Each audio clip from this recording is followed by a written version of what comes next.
मैं तो बस ये नहीं चाहती थी कि जेहान किसी मुश्किल में पड़े। उसने तो मुझ पर भरोसा किया था। उसे सबसे ज्यादा मुझ पर भरोसा होना चाहिए था।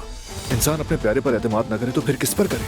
दिलान को माफी मांगनी होगी। अगर वो मुझसे माफी मांग ले तो बात खत्म।